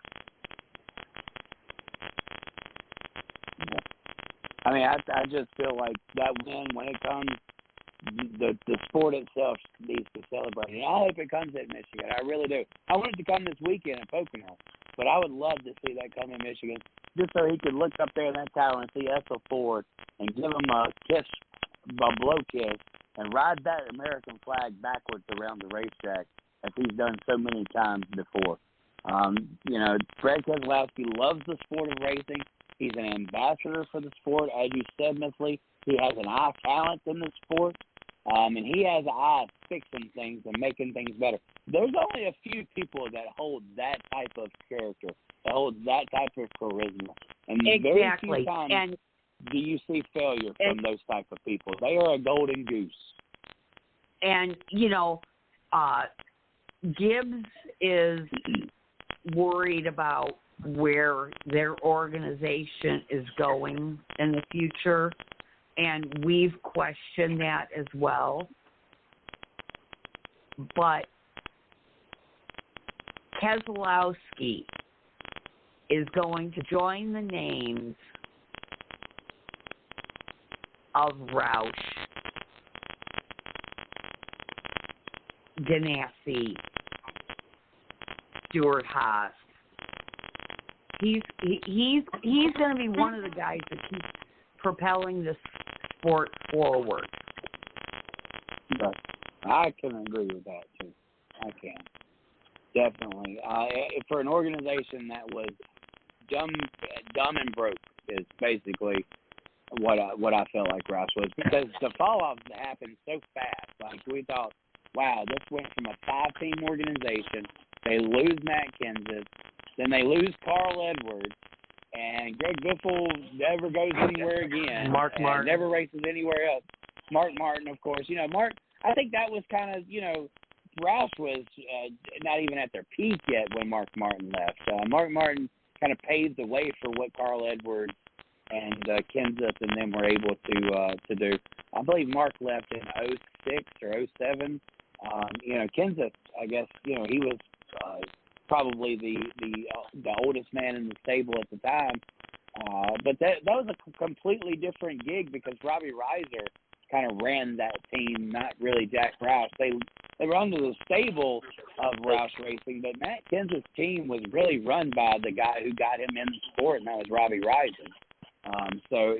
How that may have affected Mark Martin as well, I don't know. That's obviously Kenseth won a championship in 2003. Mark Martin never won a championship. Kurt Busch won in 2004. Mark Martin never won a championship. Maybe a lot of that had to do with the exit, but that's kind of like where I believe they turned into this powerhouse organization. They had 5 Cup cars. They had dominating at the time nationwide series, Busch Series teams, dominating Truck Series teams, and then next thing you know, just within a few years, they're down to 2 drivers and wrecking race cars every week and not performing. So where they were then and where they are now, I think that it is time to celebrate the success of Brad Keselowski and what he's been able to bring to RFK and get that organization turned around. Like, it took more than money. It took somebody who knew how to get the best out of every single employee, and I believe that's what Keselowski brought to the table when he invested into RFK. Now, Taz Taylor, it's about your time to shine. Of course, this is going to be the segment where we go into Taz's hot pick. Taz will tell us who to watch, and I'm interested to see where he has set his favorites at going into this week, because Pocono, well, we don't really race there much anymore, and it's its own kind of racetrack. It's the no fourth corner racetrack. It's kind of unique in its own character, but it's a very large racetrack. But you don't necessarily think of it as a drafting racetrack either. How were you able to figure out this week who your favorites are, Taz? And I'll let you take it from here. So I've looked at, obviously I look at stats, and I've also kind of looked into, who's got a good amount of wins at this track. Then I kind of looked at average finishes, that type of deal. And then, of course, where have they been performing for the year, this year specifically? So when I look at that, I have listed as my favorites for Pocono, Denny Hamlin, Kyle Busch, and William Byron. And I'll get to William Byron in a minute because I know there's probably going to be question marks about that one. Contenders, I have Kevin Harvick, Joey Logano, and Alex Bowman. And for underdogs, I have Eric Almirola, Bubba Wallace, and Chris Buescher. Now, the reason why I have Byron in the list of favorites, yes, he's had one heck of a stellar year so far this year, but his average finish at Pocono is a 9.4, which is the best of all current Cup drivers. He may be winless, but in 9 starts, he has 2 top 5s and 5 top 10s with 1 pole and has led 70 laps. And let me get you a refresher here. His average start is a 16.3, so he's starting mid-pack, but finishing right around the top 10 at Pocono.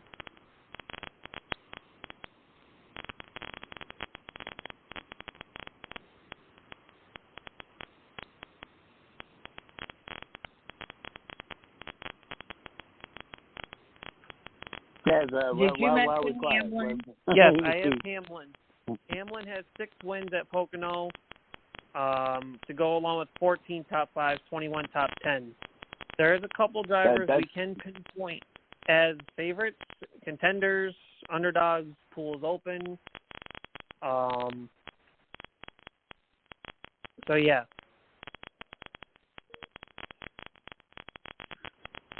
So the top 3 drivers of success, who are they? Besides Hamlin, of course. Kyle Busch, who has 4 wins to his name, and then of course, as I mentioned, William Byron. Yes, he's winless, but he is finishing around the top 10 despite starting around mid-pack. All right, what about Larson? Larson also winless, 11.0 average finish, starting right around there, 5 top 5s, 9 top 10s. So I'd like to see Elliott's stats at this place, because Elliott that'll kind of tell of where Hendrick is. So Chase Elliott, his average start and finish kind of mirror each other, around 14th. He has 1 win, 4 top 5s, and 8 top 10s. So this is more of a Toyota dominant racetrack, I believe. But Truex doesn't have. He doesn't have. He's not very good at bigger speedway races. We've seen that over the years. He does have 2 wins here, though. Truex does have 2 wins. Okay. Yeah. I'll shut my mouth. There you go. Yeah, I mean, obviously, Toyota, I'm counting 8 wins already now with Toyota. So, obviously, this is a Toyota-dominant racetrack. That puts Christopher Bell. What does Christopher Bell look like here? Obviously, his stats are very few. Maybe, I guess it's been maybe the Olympics the last time we raced here twice. So, I'm not even sure if Christopher Bell was a full-time driver at that time. What are his stats? 2 top 5s, 2 top 10s, and a 19.2 average finish. Yes, and I know we only have a few minutes left, so. Yeah, I'd have to put Ty Gibbs somewhere in there, right? We see a lot of guys that you don't expect to be contenders winners at Pocono. So obviously this has a lot to do with manufacturer. Ty Gibbs, man. You have to make a serious pull for this kid. He seems to have matured a lot since last year. This is probably a racetrack that could be in his favor here. I will Bubba put Wallace, Ty Gibbs. I think he has. Yeah, Bubba Wallace is in the underdog category. I just threw Ty Gibbs in there. Two favorites I do want to put in there, being that one is a Ford and the other is a Toyota. The Toyota I'm throwing in. Yes, I'm going to throw in Ryan Blaney is the Ford. Yes, he has one win there, and his average finish and his average start is right around the common 13-14 mark. But the thing with Ryan Blaney that I'm noticing in the last few races is that he's consistently staying up front. He's not in one of those positions where he's running up front and then he just falls off, like last year. Yeah. I think I had Logano last year. I picked him to win, and he I'm thinking Blaine in looking at a track like Pocono, I think this favors Ryan Blaney in the sense that in unique races, unique tracks, it kind of fits into his wheelhouse. I feel like Ryan Blaney just does well in this type of situation. Truex with the way he's been this year, I mean, in 33 starts, yes, he has 2 wins, but his top 10s, he's sitting 14th, or he's got 14 top 10s to go along with 6 top 5s. I mean, but again, with the wave riding he's on right now, you can't ignore it. Let's pull up Kevin Harvick's stats real quick. Because I'm getting a feeling from SHR. I'm feeling like a Chase Briscoe may have had some success here, possibly Kevin Harvick over the last couple of years. What's Harvick's stats? Harvick in 43 Pocono races, only 1 single win, 15 top 5, 22 top 10, 12.1 average finish. Okay, he's a little bit better than the rest, and that's a lot of stats. Right, that's a lot of stats. But I'm putting him as a contender because, I mean, SHR as a whole is just not there. Harvick finally broke his top 10 streak, or his not finishing the top 10 or top 10 streak at New Hampshire. I think it was for like 6 or 7 races straight. He did not finish the top 10 before New Hampshire. I want him to win at least once before he calls it a career, but right now it's just hard because SHR is just not performing. Yeah.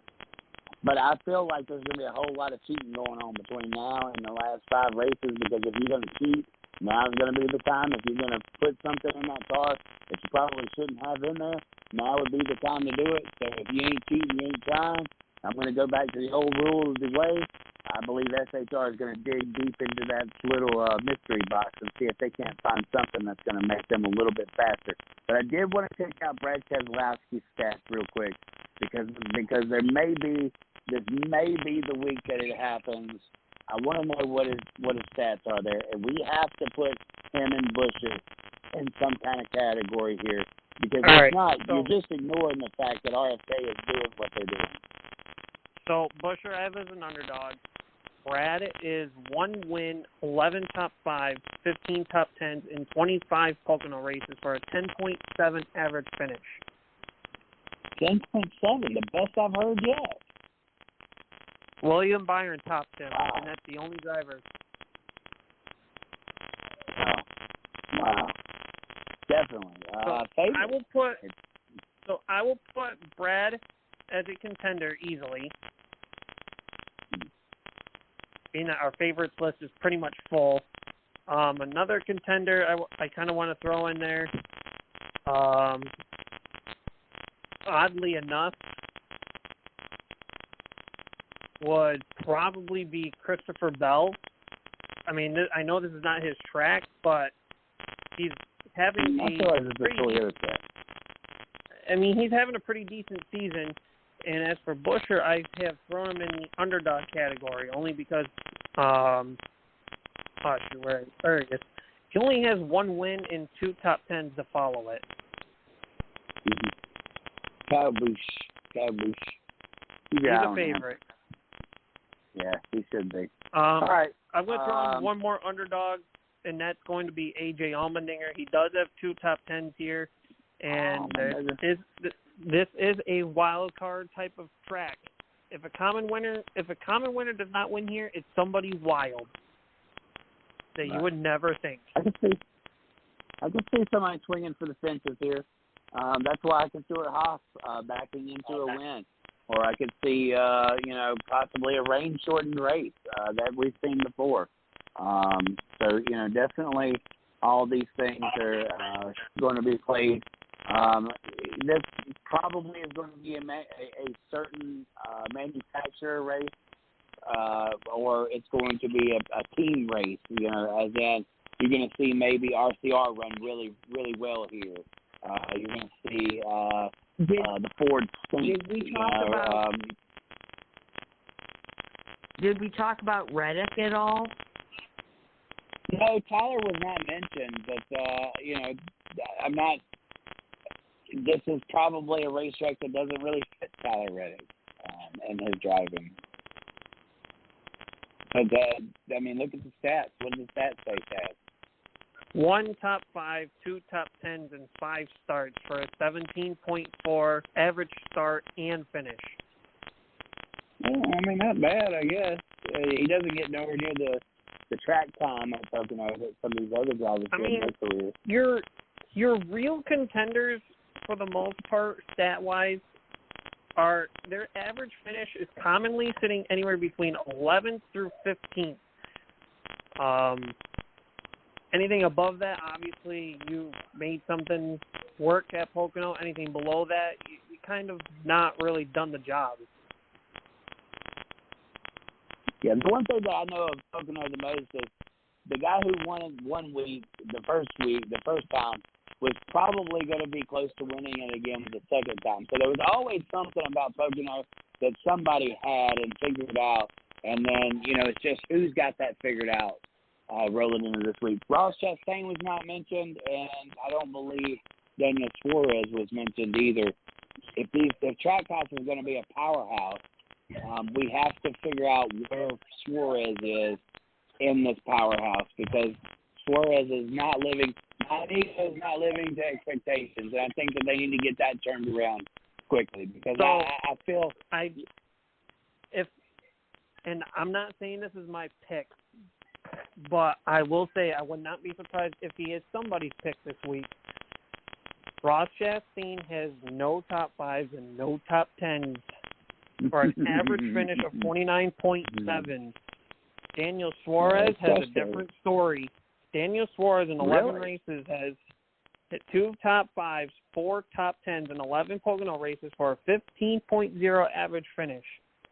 So, like I said, I'm not saying that's my pick. However, I would not be surprised if somebody wants to put in a little sleeper, and that is him right there. Right, for sure. All right, well, what's your SRX picks? We're 5 minutes overdue, man. Who's going to win SRX this week? All right, so for SRX, there's a couple drivers I'm eyeballing here.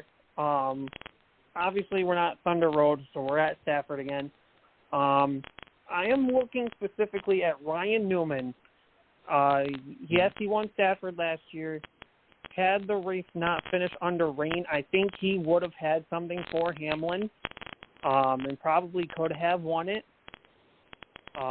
Don't count out Marco Andretti. He did lead some laps last week. Don't count out Bobby Labonte, who's led a number of laps at Stafford in the last 2 years. And don't look too far of Greg Biffle. Don't look too far of Greg Biffle either. The Biff is running Stafford this week. Biffle has won a heat race at Stafford in year 1, and he said that one of the short tracks that's close to home for him is similar to Stafford. And I'm going to mention this guy's name. He knows he's run a lot of laps at Stafford. Probably not as much as Doug Coby, but he's run a number of laps here, and he's won multiple times at this track. Ryan Preece. Preece would have to be my favorite. Yeah. Yeah, that would have to be my favorite. But Ryan Newman is a good argument as well. And the little piece that they had online about how he won, and it really just brought him out of the dump and stuff. I mean, that was, I remembered a similar story with Jerry Nadeau, and he didn't get that chance to win again. So just to see Ryan light up in that quick little thing that they did, where talked about him walking out of the hospital and stuff with his girls, and then the SRX Series was the first place that he was actually able to feel that win again. It really changed a lot of things. A lot of my views with Ryan Newman. It kind of made me. Yeah, I was never a big fan of the Rocket Man, so I guess that kind of made me a fan with the way that was written there. But good luck Thursday night. We'll be on the chat side, probably talking about it. But looking forward to it. That's only 2 nights away. I like that, man. I like kicking off the weekend with a race, man. I think that a lot of fans should get on board here, because it's really a short season, and I don't want to miss any of it. So I'll be tuning in regardless. Hope that y'all are too. Let's cut this thing out of here and get to the house. All right, I want to thank everyone for listening along to Race Chat Live here on Blog Talk Radio. If you ever miss us live, you can catch us on any form of podcast such as Blog Talk Radio, iHeartRadio, Spotify, Apple Podcasts, Spreaker, RSS Feed, Google Podcasts, Stitcher, GeoSaver, Podcast Addict, Deezer, Podchaser, and on YouTube. Speaking of YouTube, if you go to the 110 Nation Sports YouTube channel, go and subscribe to that channel. I know as of lately the content has been on the slower side, but I'm sure in the next few weeks content will be picking right back up.